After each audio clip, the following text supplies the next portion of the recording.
Son exactamente las 9 de la mañana con 33 minutos en esta jornada de día lunes 6 de enero del año 2025. Vamos a continuar hablando respecto de lo que pueda o no ocurrir en Venezuela y para eso saludamos al ex canciller y ex subsecretario general de Naciones Unidas, Heraldo Muñoz, a quien le damos la bienvenida.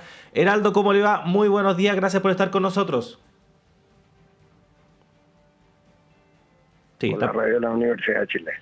Sí, no, muchas gracias a usted, Heraldo, por contestar a esta hora de la mañana y para hablar respecto de este tema que obviamente genera atención no solo en nuestro país, sino que a nivel regional por todas las implicancias que tiene, ¿no? para el continente en su conjunto.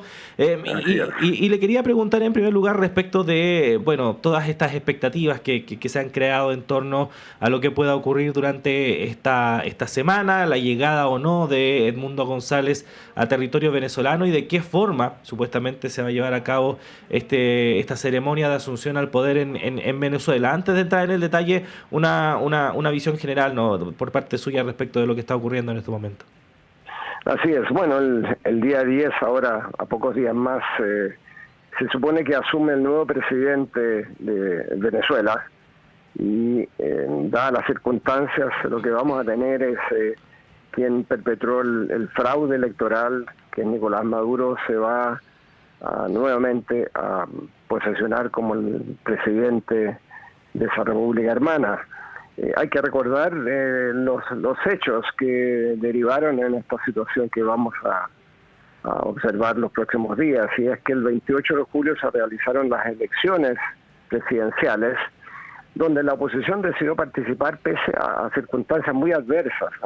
Habían garantías ofrecidas por el gobierno en un acuerdo, el acuerdo de Barbados, garantías para que pudiera desarrollar una campaña sin represión, sin limitaciones. Eso no ocurrió, pero sin embargo decidieron ir por la vía electoral y pacífica para derrotar al régimen y todo indica que lo que sucedió fue que Edmundo González, el candidato de la oposición, ganó ampliamente. Así lo demostró el Centro Carter, que fue el único que tuvo observadores a nivel nacional, y toda la evidencia apunta a que efectivamente fue un triunfo abrumador y sin embargo no fue reconocido por las instituciones del régimen. Y lo que tenemos entonces ahora es una situación donde muchos países no reconocen el supuesto triunfo de Maduro, como es el caso de nuestro país. El gobierno del presidente Boris no ha reconocido ese triunfo, como lo han hecho muchos otros países, algunos de los cuales incluso han reconocido formalmente a Edmundo González como el presidente. Entonces, en ese marco, después de haber partido al exilio Edmundo González a España, bueno, él ha decidido volver el día 10 y tomar posesión de manera simbólica de la presidencia, porque no puede ser de otra manera, porque el control del Estado y de las instituciones del Estado las tiene el régimen de Maduro.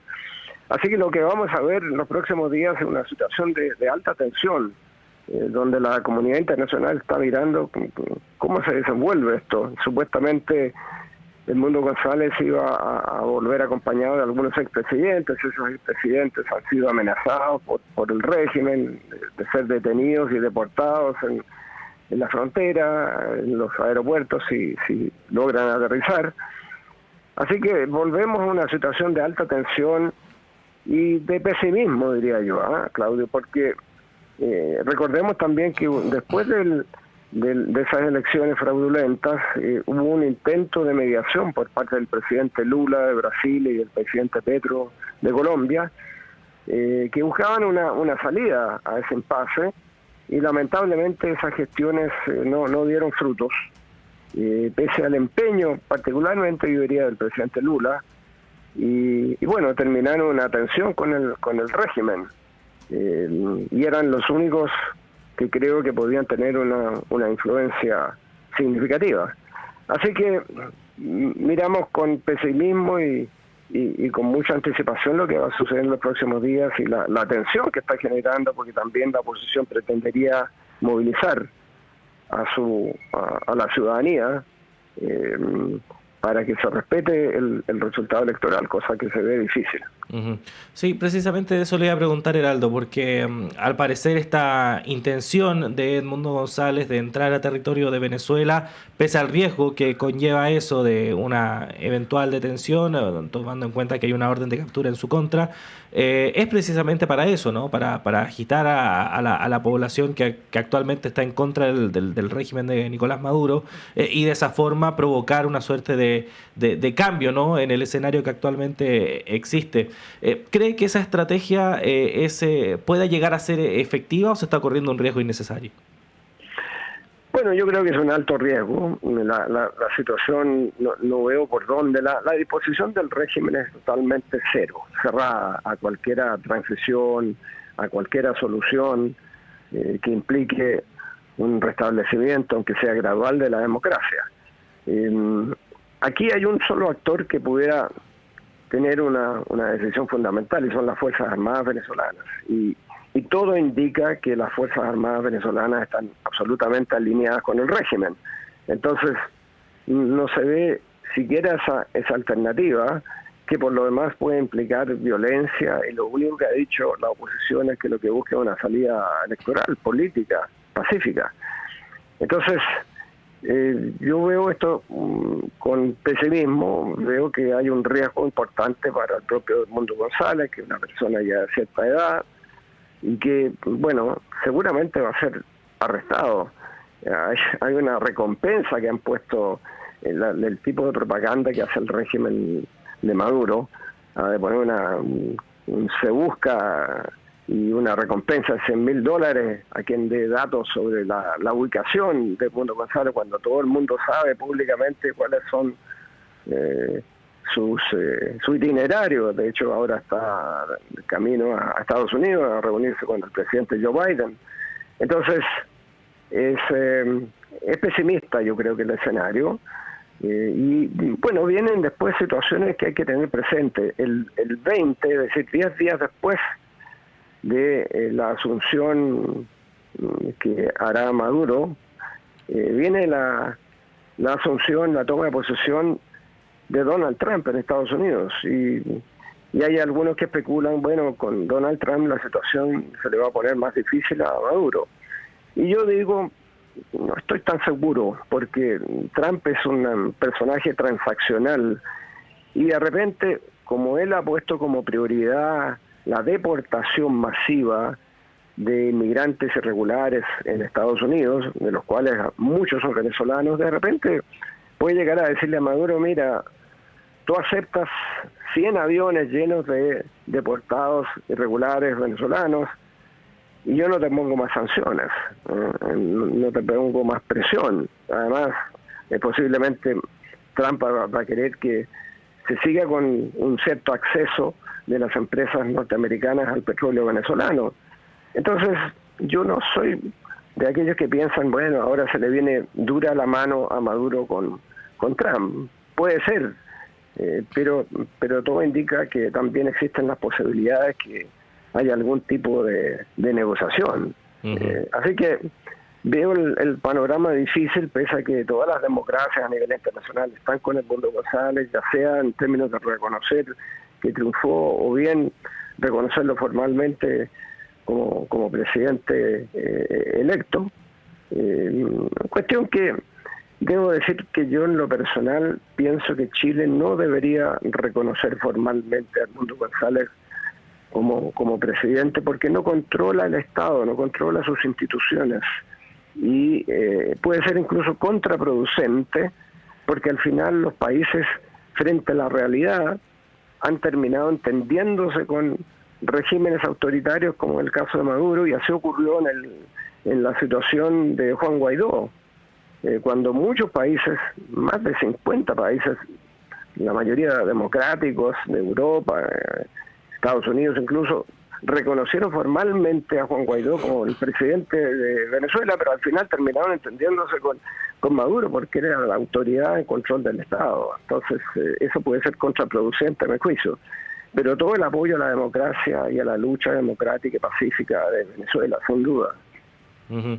Heraldo, ¿qué rol debiese jugar aquellos estados, países que por sus características naturales son muy influyentes en la región y que además tienen o han tenido en el pasado cierta, no voy a decir cercanía, pero sí una buena relación con Venezuela? Llámese Brasil, México, Colombia, que está ahí al ladito de Venezuela, porque efectivamente, si bien han mostrado gestos de no estar 100% de acuerdo con lo que está ocurriendo en ese país, por ejemplo, no van a ir los presidentes y presidentas de esas naciones a la toma de posesión presidencial, sí van a enviar algunos representantes y en cierta forma no han sido tan duros en términos de la condena como por ejemplo hemos sido acá en Chile, Argentina u otros países. ¿Qué rol deberían jugar esos estados?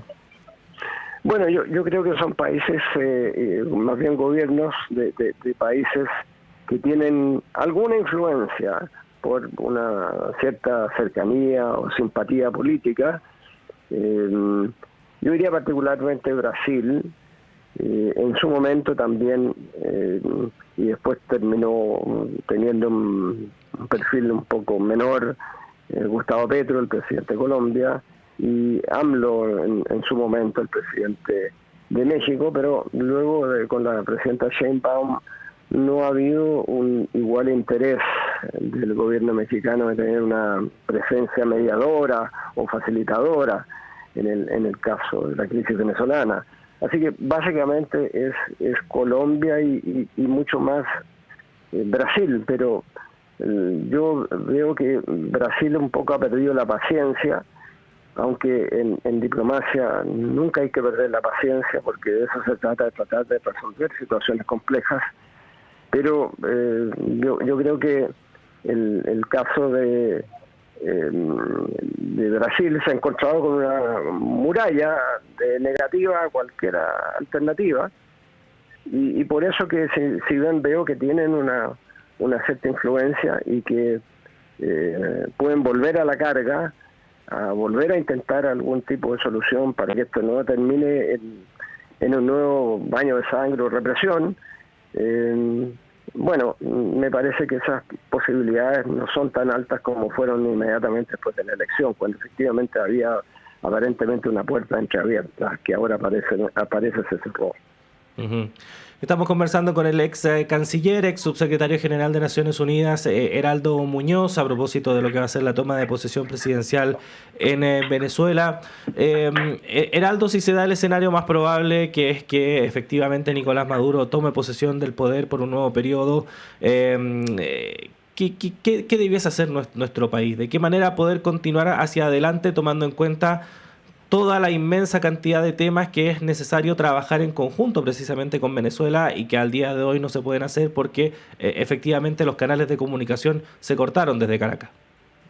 Bueno, efectivamente, yo creo que tú pones un tema bien significativo y es que Chile también tiene intereses en Venezuela, particularmente, por ejemplo, el repatriar a individuos venezolanos que tienen órdenes de expulsión administrativa o judicial y que sin embargo no se puede porque Venezuela no autoriza el aterrizaje de los vuelos con esas personas.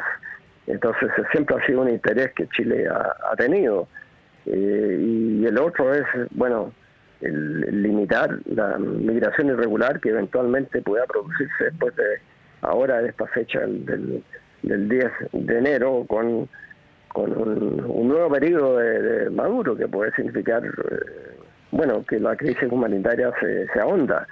Entonces es difícil compatibilizar esos intereses porque en este momento Venezuela, recordemos, cortó relaciones en la práctica, no formales, pero en la práctica con Chile, expulsando a nuestro embajador, a nuestros diplomáticos y retirando a los propios de Santiago.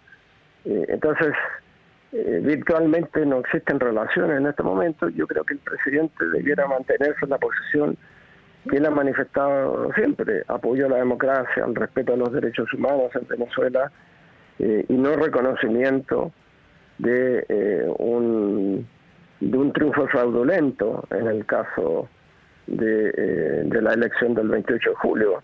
Yo creo que esa debiera ser la postura de Chile, que ha sido una postura coherente, sin perjuicio de que siempre en el nivel consular se busque por lo menos un contacto o por lo menos resolver algunas de las situaciones de los chilenos en Venezuela, cosa que existe porque se mantuvo el personal no diplomático de nuestro consulado, de la embajada, que permite resolver algunas de las situaciones de las y los chilenos en Venezuela. Pero más allá de eso, no hay ningún atisbo de mínimo entendimiento que debería existir por esta actitud beligerante del régimen de Maduro, y beligerante con todos los que osan cuestionar la situación de derechos humanos y de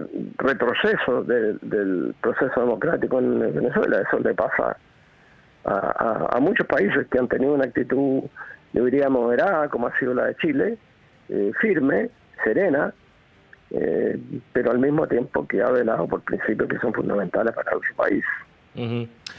Por último, Heraldo, y a propósito de un tema que comentaba en su respuesta, esta posibilidad de que surja o se provoque una nueva ola migratoria de venezolanos hacia el exterior, en particular hacia el sur de Venezuela, incluido Chile.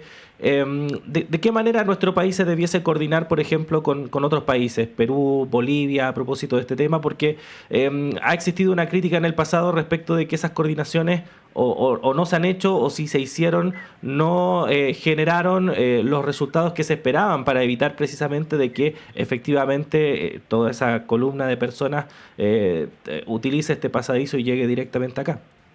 Bueno, en eso yo quiero reconocer la gestión de la Cancillería de lograr un acuerdo con Bolivia. Yo había estado insistiendo sobre esto y la necesidad de presionar mucho más a Bolivia respecto a la situación de migrantes irregulares que entran a Bolivia sin ningún problema y luego pasan por Bolivia, entran irregularmente a nuestro país y no podían ser devueltos, no podían ser reconducidos de vuelta a Bolivia. Es decir, podían ser aceptados desde otro país, pero no desde Chile. Una situación absolutamente anómala y de doble estándar. Bueno, eso se ha resuelto con este acuerdo entre Chile y Bolivia, que permite que todo migrante irregular que ingrese a nuestro país de terceros países, es decir, que no sean bolivianos, podrán ser detenidos y devueltos hasta, si son sorprendidos, hasta 10 kilómetros al interior de nuestro país. Por lo tanto, ese es un mecanismo que de funcionar bien tendrá una respuesta muy significativa a una eventual nueva ola de migrantes irregulares desde Venezuela. Así que yo valoro enormemente este acuerdo que se ha hecho entre ambos países. Yo creo que esa es una solución que se buscaba desde hace tiempo y que permite entonces por lo menos detener una eventual ola de migración irregular, y es una señal para que no se produzca el tráfico de personas, porque ya se va a saber que existe esta limitación para quienes quieran entrar o para quienes quieran traer y traficar con personas desde Bolivia hacia Chile, particularmente venezolanos que estén en esta situación humanitaria tan terrible. Uh-huh. Bueno, vamos a quedar muy atentos respecto de lo que puede ocurrir esta semana en Venezuela y por supuesto también lo que viene para adelante, ¿no? Que a todas luces es muy pero muy complejo. Heraldo Muñoz, ex canciller, ex subsecretario general de Naciones Unidas, como siempre, muchas gracias por estar con nosotros y lo esperamos pronto. Que esté bien. Muchas gracias, Claudio, y saludos a todos los auditores de la radio de la universidad. Muchas gracias. Y con esta conversación con Heraldo Muñoz a propósito de la situación interna en Venezuela, pero que por las características que ha tenido la situación en ese país durante el último tiempo, tiene implicancias no solamente locales, sino que también regionales. Despedimos esta primera edición de Radioanálisis en este día lunes 6 de enero. Gracias por habernos acompañado durante esta jornada. La invitación es a que sigan junto a nosotros y nosotras, porque en breve llega Antonella Esteves y Semáforo a todas las plataformas de Radio Universidad de Chile. Y por supuesto también, si nos está sintonizando a través de la red de radios que piensan o el canal de televisión Uchile TV, continúen en la programación que tienen preparada para esta jornada.